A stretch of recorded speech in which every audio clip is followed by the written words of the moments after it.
Assalamualaikum warahmatullahi wabarakatuh. Alhamdulillahi rabbil alamin. Wassalatu wassalamu ala asyrafil anbiya wal mursalin Sayyidina Muhammadin wa ala alihi wa sahbihi ajma'in. Amma ba'd. Di dalam sebuah hadis yang diriwayatkan oleh Abdullah ibn Umar radhiyallahu anhu qala Nabi sallallahu alaihi wasallam idza sabbaka rajulu bima ya'lamu minka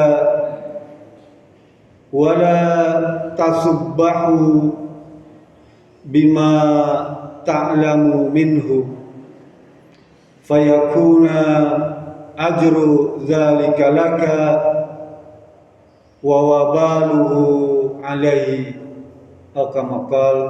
Hadis hasan riwayat Imam Ibnu Majah. Kata Rasulullah SAW, jika seseorang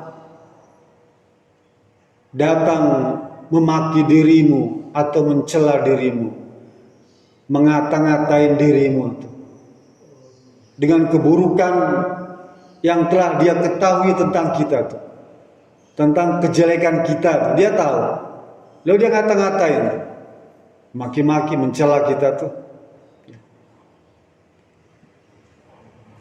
Kata Rasulullah SAW, jangan kemudian kamu membalasnya dengan celaan atau makian atau mengejek kembali kepada dia dengan kejelekan yang kamu ketahui tentang dia.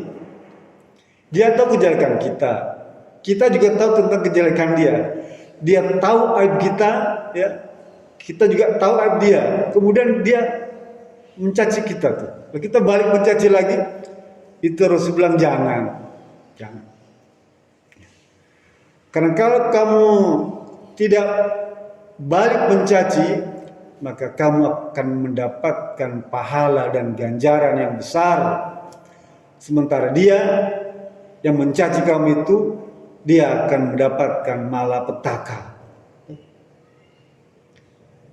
Ini nasihat Rasulullah SAW tentang akhlak. Bagaimana Rasul mengajarkan kita tentang adab akhlak yang mendatangkan manfaat bagi kita dalam pergaulan keseharian kita, sesama teman itu. Kan tahu rahasia kita dulu waktu kecil, ya, waktu remaja, waktu di kampus, waktu di pondok, waktu bekerja di kantor, dia tahu rahasia kita tuh, kejelekan kita, keburukan kita.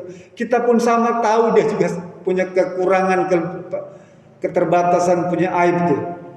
Lah sering dalam obrolan itu, dia kalau ada sesuatu yang kurang nyaman, lalu dia ungkit tuh, Pak, kejelekan kita tuh langsung. Berbeda dengan ghibah. Kalau ghibah di belakang kita, ini langsung dan terdengar di hadapan kita tuh. Kamu ini bilang fulan-fulan macam-macam lah tentang kejelekan kita. Yang keburukan itu sifatnya ikhtiari. Jadi ada dua, Pak, perkara takdir itu, ya.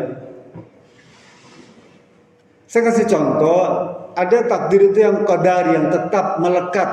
Contoh, kita menjadi bangsa Indonesia ini, dia qadari, Pak. Tidak bisa dirubah. Takdir seseorang menjadi bangsa Indonesia, bangsa A, bangsa B, bangsa C itu, dia melekat. Tidak mungkin bisa dihilangkan, ya. Sekalipun kita berganti paspor itu, tetap dia adalah bangsa Indonesia. Oleh karena kita tidak boleh mencela bangsa Indonesia itu. Dasar orang Indonesia, nggak boleh. Karena itu qadari. Begitu jadi bangsa yang lain, ya. Dan itu haram hukumnya, dosa besar. Sama dengan kita mencaci tentang orang tuanya itu. Dasar kamu anak si fulan-fulan, dasar kamu suku A. Itu nggak boleh, karena dia merupakan takdir yang melekat. Mungkin diri kita nggak ada yang pengen jadi bangsa Indonesia, mungkin kita pengen jadi bangsa yang terkenal di sana, mungkin seperti itu. Tapi Allah takdirkan kita menjadi anak dari orang tua si Fulan bin Fulan. Ditakdirkan menjadi bangsa Indonesia. Ditakdirkan menjadi suku ABC. Kita tidak boleh mulakan caci maki itu dengan menggunakan sifat-sifat yang qadari. Tapi ikhtiari, seperti misalnya, agama Islam adalah takdir yang ikhtiari. Yang bisa diusahakan jadi menganut agama Islam. Orang boleh pilih agama Islam atau agama kafir, silahkan. Orang boleh pilih menjadi beriman atau jadi musyrik. Itu adalah ikhtiari, usahakan. Oleh karena itu, di antara takdir yang bisa berubah adalah agama. Keyakinan dia bisa berubah. Hati-hati, Pak. Pagi dia beriman, sore kafir. Pagi dia kafir, sore beriman. Karena dia ikhtiari, dia bisa berubah. Lah, sifat-sifat karakter manusia itu sebetulnya ikhtiari, dia bisa berubah. Ya. Kembali lagi, bahwa kita dilarang, Pak, untuk mencaci maki, ya, terhadap kejelekan teman kita, sahabat kita. Dan kita juga dilarang membalasnya tuh. Karena kalau kita membalasnya, maka ganjaran yang Allah berikan itu menjadi hilang. Padahal Allah telah beri kesempatan kepada kita, kalau tidak membalas, maka kita menjadi orang yang teraniaya. Dan salah satu hikmah orang teraniaya apa? Doanya mustajabah. Apa kira-kira doa yang terbaik kalau kita dimaki orang, dicaci orang tuh? Doakan, ya Rabb, semoga Engkau memberi hidayah kepada teman saya itu.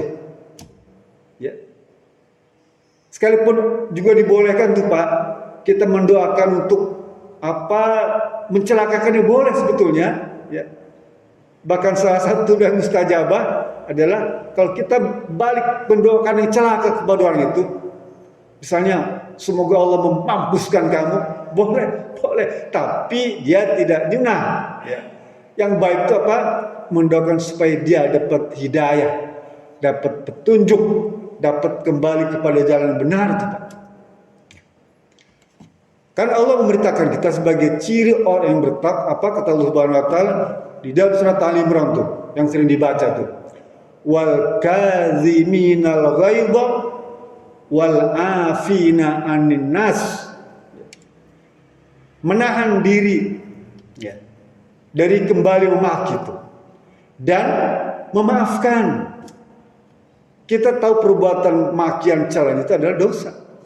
Tapi kita memaafkannya tuh.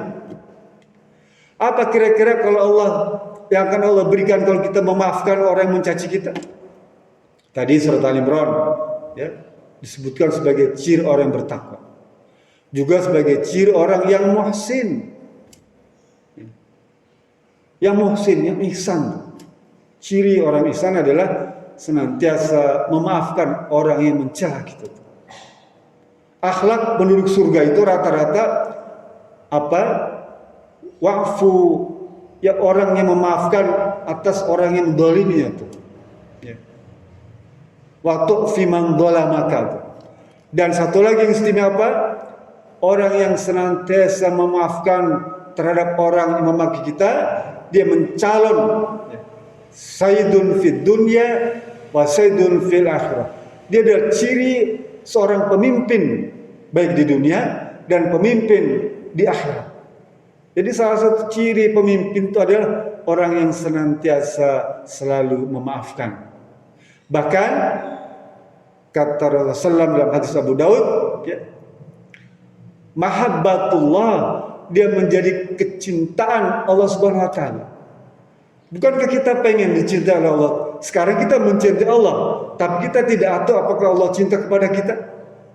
Kita tidak tahu.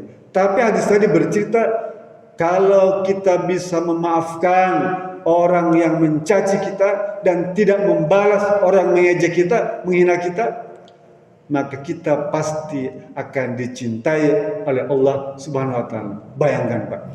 Allah cinta kepada kita. Kalau Allah sudah cinta kepada kita, sama seperti pacar kita meminta sesuatu kepada kita, karena dia cinta juga kepada kita, maka kalau diminta sesuatu mesti diberikan tuh, karena cinta. Begitu juga Allah. Kalau cinta kepada kita, kalau kita minta sesuatu kepada Allah, mesti Dia akan memberikan apa yang kita harapkan. Bukankah terlalu begitu banyak permintaan kita, keinginan kita? Kenapa tidak jadikan hadis ini sebagai landasan agar Allah cinta kepada kita, sehingga kita akan meminta pertolongan, meminta bantuan, berdoa kepada Allah Subhanahu wa taala sebanyak mungkin yang kita inginkan. Insya Allah Allah akan kabulkan itu semua. Mudah-mudahan menjadi bimbingan kepada kita semua, yang kita diberi kemudahan untuk memahaminya dan mengamalkannya. Billahi sabilillah. Assalamualaikum warahmatullahi